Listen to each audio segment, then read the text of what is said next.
So, Borderlands 4 was announced.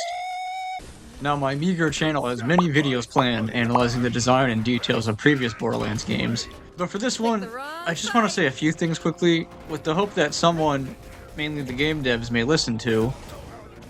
So, what I love about the Borderlands games, apart from the guns and the gunplay, is that no two playthroughs are the same. Even if you pick the same character and build them the exact same way, the weapons you get will be different. One playthrough, you may never see the color orange, but in the next, you may get an OP legendary very early on in the game. Its randomized loot system and sheer variety of weapon part combinations make each playthrough unique.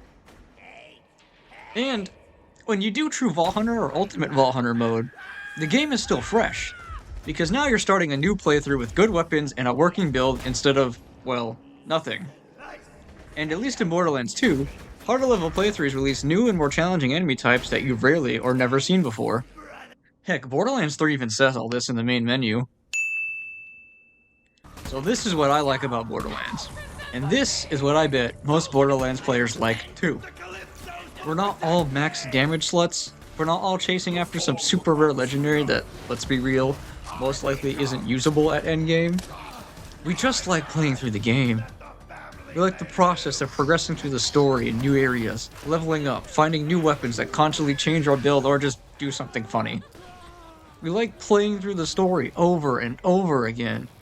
We like having an objective and engaging with the game world, not farming for some stupid shiny rare thing. In Borderlands 3, I have maxed out 3 characters and have almost every legendary weapon in the game. But I still play the event missions, I still play the takedowns, and I still play arms race for this reason. I like the linear path, the good level design, the engaging combat encounters, and that little dash of narrative in it.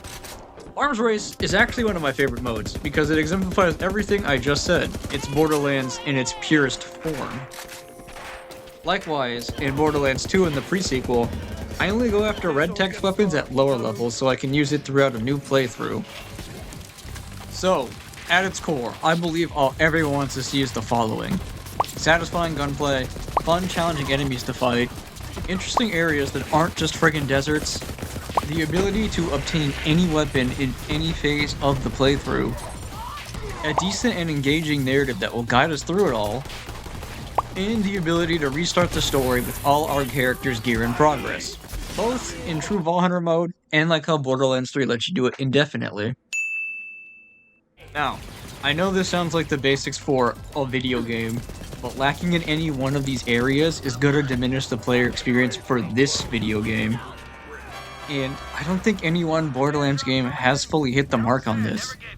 Borderlands 1 areas are gross and the story is mid, but the gunplay is super fun and it's the first game in the series, so it gets a pass. Borderlands 1 and 2 both have pearlescent weapons along with Seraphs in 2, but they're only available at endgame, and there's nowhere to use them or nothing to do with them at that stage. Also, they kinda suck. The pre-sequel was basically the same as Borderlands 2, but with no pearls and less endgame content. With 1, 2, and the pre-sequel, once you hit the end of Ultimate Vault Hunter mode, all the missions are done, and you have to make a new character, so there's no place to use all the loot you just got. Borderlands 3 solved the endgame loot problem, but was lacking in some other departments on release. However, the event/takedown updates and DLCs greatly improved the content and replayability of the game, and thus Borderlands 3 was far more liked because of it. And look, I'd forgive the grinding endgame of Wonderlands if I could just reset the story and quest on my max level character and go through it with all my stuff, like you can do in, every previous Borderlands game since.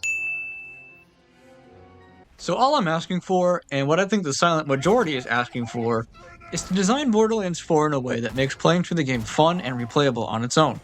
And to go the extra mile and put in some extra endgame content or game modes that support this playstyle instead of just farming. I genuinely think Wonderlands is fun, I really do, but it fell off for me because its endgame is just farming. It's just farming for guns that are slightly more powerful than what I already have, and are only useful to farm more. No. Whereas, I have all the Arms Race exclusive weapons and it's some of the best rolls, but I still play Arms Race because it's just fun. I get to interact with the main system of the game in this nice bite-sized package and I love it. And game modes like the takedowns or event missions are great ways to experiment with different endgame builds as well. I hate to say it, I really do, but something like the strikes in Destiny would be excellent in the Borderlands series. A separate game mode or playlist full of missions with linear paths and unique areas, rolling challenges, special mechanics, and a little story that ends with a boss fight. And I know this would be good, because that's literally what the takedowns are. That's what areas like Bloodshot Dam and Athena's are, which I'd argue are some of the best areas in the Borderlands series to play through. And I think minus the penalties for dying, the takedowns and mirror dungeons did a good job of stimulating this in their respective games. Now, all this isn't to ostracize those who like big damage number and farming for rare weapons for literal hours. Well, okay, maybe a little bit. But if that's your thing, that's fine, because the truth of the matter is, that's always going to be there. It's a play loop that doesn't need an extra game mode or anything to stimulate. It's in every Borderlands game. It's just a natural byproduct of the game. So in the end, all I want to say to the devs is this: don't forget the rest of us and don't overdo it. So really all this video is asking for is to design Borderlands 4 for the journey and the gameplay, not just the destination. You don't need extra support for farming. If you really understood your players, you would know that they're fine with save quitting the same boss for hours. But you do need to support the thing most of us actually like, which is actually playing through the game. And by doing that, you make a game where everyone is happy. Thanks for listening to my little opinion piece. Let me know in the comments if you like playing Borderlands the way I do. I know I can't be the only person that feels this way about Borderlands. Anyways, remember to have fun and stay gaming.